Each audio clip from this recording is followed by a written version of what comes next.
What exploded over Russia? Presented by Science at NASA. When the sun rose over Russia's Ural Mountains on Friday, February 15th, many residents of nearby Chelyabinsk already knew that a space rock was coming. Later that day, an asteroid named 2012 DA14 would pass by Earth only 17,200 miles above Indonesia. There was no danger of a collision, NASA assured the public. Maybe that's why, when the morning sky lit up with a second sun and a shockwave shattered windows in hundreds of buildings around Chelyabinsk,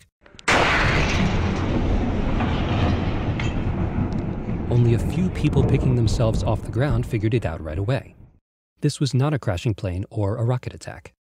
It was a meteor strike, the most powerful since the Tunguska event of 1908, says Bill Cook of NASA's Meteoroid Environment Office.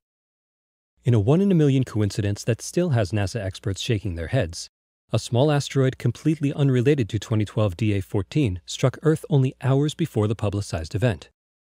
These are rare events, and it is incredible to see them happening on the same day, says Paul Chodas of NASA's Near-Earth Object Program at JPL.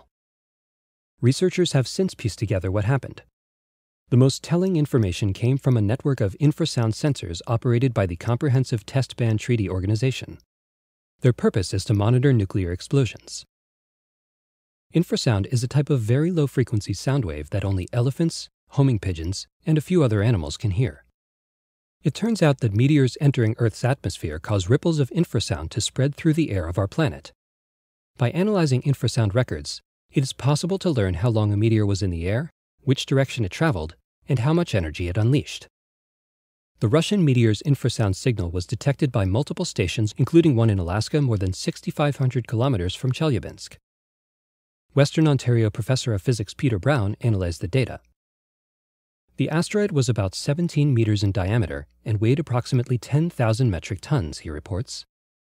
It struck Earth's atmosphere at 40,000 miles per hour and broke apart about 12 to 15 miles above Earth's surface. The energy of the resulting explosion exceeded 470 kilotons of TNT. For comparison, the first atomic bombs produced only 15 to 20 kilotons.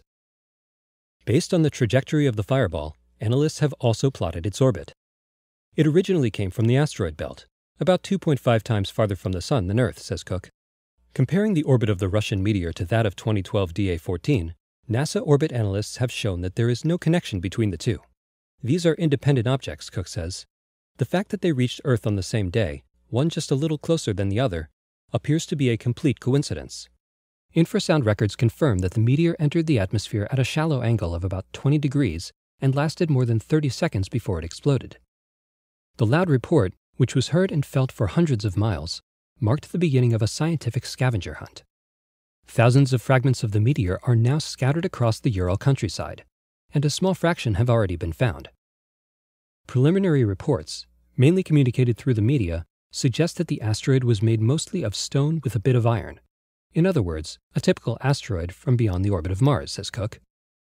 There are millions more just like it. And that is something to think about as the cleanup in Chelyabinsk continues. For more news about things coming out of the blue, visit science.nasa.gov.